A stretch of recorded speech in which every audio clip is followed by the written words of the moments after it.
kërcënoi me vendosjen e sanksioneve më të ashpra ndaj Rusisë, nëse nuk do të shënojë progres në bisedimet e paqes, një lëvizje me të cilën Ukraina shpresoi se do të binte Putinin të tërhiqej nga kërkesat maksimaliste në negociata. Por kjo qasje me shkopinj është hequr nga tryeza për momentin, duke u zëvendësuar me karrotat e partneritetit ekonomik me Rusinë, nëse dhe kur lufta të marrë fund. Ideja që Donald Trump nuk mund dali dështuar nga çështja e Ukrainës. Pra ati në radhë pari duhet një marrëveshje, ka nevojë për një marrëveshje, kjo është një gjë që kanë kuptuar fare mirë rusët dhe janë duke luajtur si kartë që kanë në dorë. Por nga ana tjetër mund të thotë një moment që unë e bëra përpjekjen time, u mora 5 muaj, 6 muaj apo një vit, nuk u arrit asgjë, kështu që po lejoj ta zgjidhin vetë. Kjo do të ishte një mënyrë që do i shpëtonte dështimin e tij në Ukrainë. Pra në vend të arritjes një marrëveshje, mund të largohej dhe thoshte që unë pjesën time e bëra dhe kështu që i shpëtonte dështimit të Ukrainës. Sigurisht që Rusia do përfitonte pa diskutim, sepse në një luftë të zgjatur si kjo e Ukrainës, dhe sa më shumë të zgjatet lufta, aq më shumë mundësi ka Rusia ta fitojë luftën. Pra luftat e tilla që zgjaten, shteti që ka një bazë më të madhe industriale, ekonomike, financiare, potencial njerëzor të tjerë, e fiton luftën. Këtë ka treguar gjithmonë në historia dhe nëse lufta vazhdon 3, 4, 5 vite, është e sigurt që Ukraina jo vetëm që do humbasi 20%, por humbasi thuajse të gjithë shtetin, pra në kuptimin e fillt të fjalës. Dhe një prej gjërave sigurisht që dëshiron Putin është pse jo dhe amerikanët largohen nga këtë çështje. Ka dhe vetë zot presidenti amerikan J.D. Vance tha që kjo nuk është lufta jon, në kuptimin që nuk kemi pse angazhohemi kaq shumë. Pra nëse bëjmë këtë gjë e bëjmë për hir të paqes në botë, pra nuk se kemi ndonjë interes të drejtë për drejtë. Çështja është nëse Amerika të rriqet vetëm nga tryeza bisedimeve apo të rriqet edhe nga ndihmë monetare dhe ushtarake ndaj Ukrainës. Pra kjo do të jetë thelbi i çështjes në këtë rast. Pra nëse të rriqet vetëm nga tavolina, po vazhdon ndihma ushtarake, do të thotë që lufta do vazhdojë për një kohë të gjatë dhe Ukraina do ketë mundësi të rezistojë aq sa mund të rezistojë. Por nëse ikën dhe ndihma ushtarake amerikane, do jetë shumë e vështirë për Ukrainën në këtë pikë. Është pa diskutim një nga gjërat që është duke shpresuar Vladimir Putin dhe në mënyrën se si ai po e bën negociatat. Pas më shumë se 3 vitesh luftë, Rusia ka avantazhin e qartë në Ukrainë dhe Putini është dukshëm në pozita më të forta. Kontrollon 1/5 e territorit dhe ushtria ruse po avancon më në thellësi në zonat verilindore. Arriti të dëbojë trupat ukrainase nga rajoni i Kurskut duke i hequr kështu Kievit, edhe një prej levave më të rëndësishme të ndikimit në negociata të mundshme me Moskën.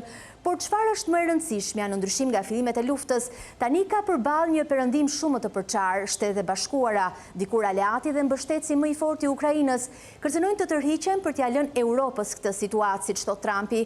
Atëherë pyetja që ngrihet natyrshëm është, në pozitat e palës më të avantazhuar, a është vërtet Putini interesuar për paqen ashtu siç pretendon, apo edhe këtë herë bën atë që di të bëjë më mirë, të manipulojë? Më shumë se sa marrëveshje kompromisi, Putin duket se kërkon një marrëveshje që e kthen pushtimin në realitet të pranuar. Historia ka treguar që një shtet që është duke fituar në luftë nuk ka pse të bëjë marrëveshje paqe. Pra mund ta çojë luftën deri në fund dhe mund ta fitojë, të arrijë gjitha objektivat që mund të arrijë. Fakti që kjo gjithë është një zvarritje që bën Putin, për shembull ditë të fundit ka nisur një ofensivë në zonën jugore të Donetskut në Ukrainë, dhe në njëjtën kohë që ka nisur ofensiva ruse, rusët janë në tavolinë për arritjen e marrëveshjes së paqes. Por do thotë që marrëveshja e paqes sigurisht nuk ka për të arritur, sepse do arrijnë objektivat që kanë në terren. Dhe aq më tepër duke parë që përballë ka një person si Donald Trump që i duhet një marrëveshje, shkon me idenë që ndoshta një person i tillë mund të plotësojë gjitha kushtet. Po edhe nëse largohet, siç thashëm parë, nga gjithë negociatat, pse jo, është diçka e mirë për Rusinë. Nga tjetër fakti që Evropa për momentin shumë e paqartë në lidhje me çfarë dëshiron në Ukrainë, pa dëshiron të vazhdojë luftën apo dëshiron të mbyllë luftën pa dhënë territor. Pra ka një lloj paqartësie nga ana e evropianëve. Unë më shumë mendoj jam idenë që evropianëve ju pëlqen ideja që Ukraina po lufton për ta, si thua, sepse për aq kohë sa Ukraina është duke luftuar, pjesa tjetër e Evropës është e sigurt, dhe për aq kohë sa Rusia është e fokusuar në Ukrainë, nuk ka kohë të luftojë në vende balltike apo në Finland apo diku tjetër, kështu që pse jo është një skenar që ju pëlqen dhe evropianëve, dhe duke parë që ka përballë, le themi që nuk ka përballë një front shumë të unifikuar Vladimir Putin, pse jo mund ta vazhdojë luftën dhe për shumë vite në vazhdim. Vetëm unë mund t'i jap fund luftës, kështu do të shprehë presidenti amerikan Donald Trump pas telefonatës së fundit me Putinin, duke sugjeruar se ka ndikim të fortë tek lideri rus dhe se është ai që kontrollon gjërat. Në fakt, Trump është ndoshta udhëheqësi i vetëm me peshë i perëndimit me të cilin Putini do të fliste në këtë moment.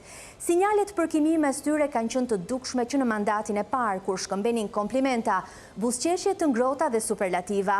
Por a do të mjaftoj kjo për të detyruar ish-zyrtarin e KGB-s ruse, njeriu që kërcënon vazhdimisht botën me shkatërim bërthamor, t'i jap fund luftës në momentin kur mendon se është duke fituar? Për momentin luftën le të themi lojën duke fituar Putin, sepse kushtet e tij janë duke plotësuar. Thash ka qenë dy kushte, dy janë plotësuar në teori dhe ai shkon me idenë që